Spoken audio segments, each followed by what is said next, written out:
Hello बच्चों, मैं गौरव सिन्हा स्वागत करता हूं आप सभी का इस वीडियो में, जिसमें हम लोग पढ़ेंगे प्रकाश का प्रिज्म। क्या पढ़ेंगे बच्चों? प्रकाश के प्रिज्म के बारे में हम लोग आज डिस्कस करेंगे। आइए बच्चों, हम लोग इसको समझने का प्रयास करते हैं। छोटा सा टॉपिक है जो कि हम लोगों के एग्ज़ाम में, क्लास 10th के एग्ज़ाम, बोर्ड एग्ज़ाम में ये टॉपिक आ ही जाता है ना बच्चों। तो इसको समझने का हम लोग क्या करते हैं, प्रयास करते हैं। आइए बच्चों, सिंपल सा है, जो कि ज़्यादा कुछ नहीं है इसमें। सिंपल से एक छोटा से परिभाषा के द्वारा हम लोग समझने का प्रयास करते हैं। ठीक है बच्चों, अब आप लोग समझो यहाँ पे क्या है। प्रकाश का वर्ण विक्षेपण, डिस्पर्सन ऑफ लाइट। ठीक है बच्चों, यहाँ पे देखो, यहाँ पे वर्ण का मतलब बाबू रंग होगा। क्या होगा बुआ? रंग होगा, है ना। अब विक्षेपण का मतलब हो गया बट जाना, टूट जाना। बात को समझ रहे हो?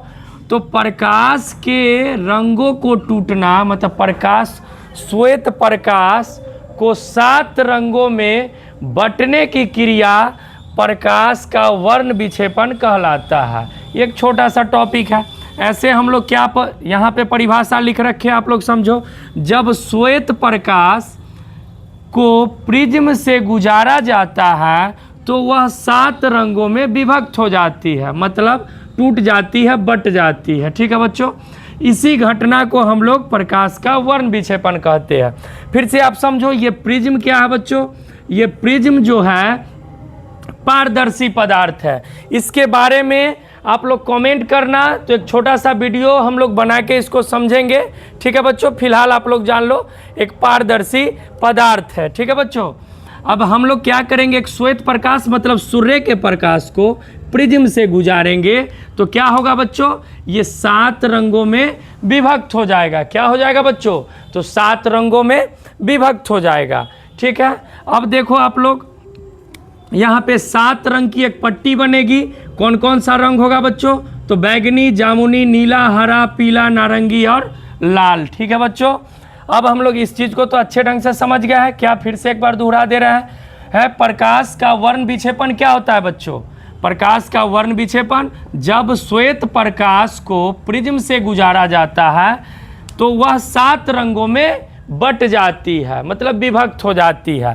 इसी घटना को हम लोग प्रकाश का वर्ण विक्षेपण कहते हैं। ठीक है बच्चों, इसी घटना को हम लोग क्या कहते हैं? प्रकाश का वर्ण विक्षेपण कहते हैं। अब आगे चलिए, आप लोग यहाँ से आप डायग्राम के माध्यम से समझने का प्रयास करो। ये सन लाइट है, मतलब सूर्य का प्रकाश है, श्वेत प्रकाश, जिसको हम लोग, ये एक प्रिज्म है, प्रिज्म से गुजार रहे हैं। आप लोग समझना, यहाँ से प्रिज्म से हम इसको गुजारेंगे तो ये कितने, इसकी जो है एक 7 रंग की पट्टी बन जाएगी। यहाँ पे एक पट्टी बनेगी जो 7 रंग में विभक्त हो जाएगी बच्चों। कौन कौन सा रंग है आप लोग याद रखो? बैगनी, जामुनी, नीला, हरा, पीला, नारंगी और लाल। इसको याद करने का छोटा सा ट्रिक है।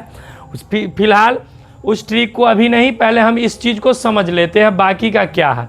एक होता है बाबू तरंग दैर्घ्य, जो हम लोगों के एग्जाम में objective type question, MCQ question प्रत्येक वर्ष 1-2 आ जाते हैं। इससे क्या आते हैं बताओ?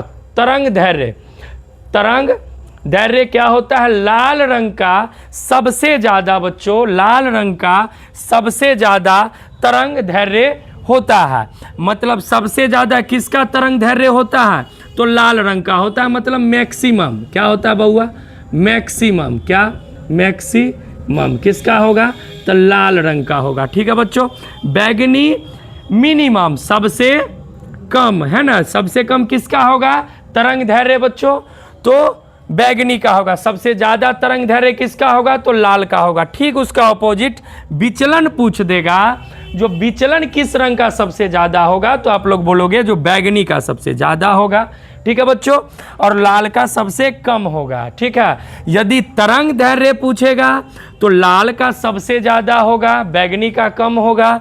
और यदि विचलन पूछेगा बच्चों तो आप लोग क्या कहोगे? जो बैगनी का ज़्यादा होगा और लाल का कम होगा। ठीक है बच्चों, अब प्रिज्म से जो MCQ क्वेश्चन आते हैं, MCQ क्वेश्चन प्रिज्म से जो बनते हैं, प्रिज्म से पूछ देता है प्रिज्म कितने सतहों से घिरा होता है? तो कितने सतहों से बच्चों?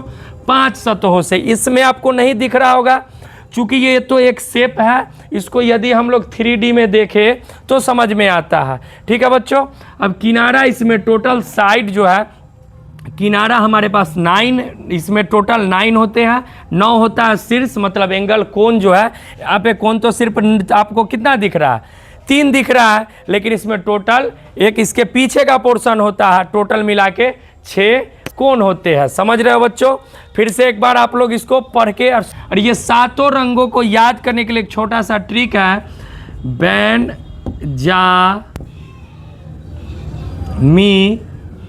बेंजानी, हा पी नाला। ठीक है बच्चों, ठीक है, बैजानी हापी नाला, याद रखिएगा। फिर से बच्चों, क्या? बैजानी हापी नाला। बै से बाबू बैगनी, बै से बैगनी, बै से बैगनी।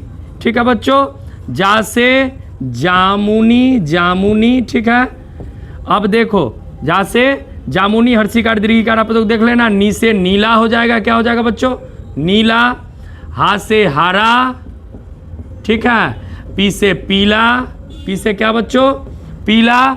और ना से नारंगी, ना से नारंगी। ठीक है बच्चों, और ला से तो पता है लाल, क्या हो जाएगा? लाल। ठीक है बच्चों, ये समझ में आ रहा होगा आप लोगों को। थोड़ा कचरा हो गया, लेकिन हमको याद क्या रखना है, सो समझो। हमको याद ये रखना है, जो पूरा क्या है, बैजानी हापी नाला। क्या याद रखना है बच्चों? बैजानी हापी नाला। ठीक है, अब देखो आप लोग यहाँ से, अब हम लोग ऐसे चलेंगे। कैसे चलेंगे बच्चों? इस एरो के डायरेक्शन में, पहले बैगनी, तब जामुनी, तब नीला, तब हरा, तब पीला, तब नारंगी, तब लाल। फिर से बच्चों आप लोग समझ लो, तरंग दैर्घ्य किसका सबसे ज्यादा बच्चों? तो लाल का। तरंग दैर्घ्य किसका सबसे कम बच्चों? तो बैगनी का। विचलन सबसे ज्यादा किसका बच्चों?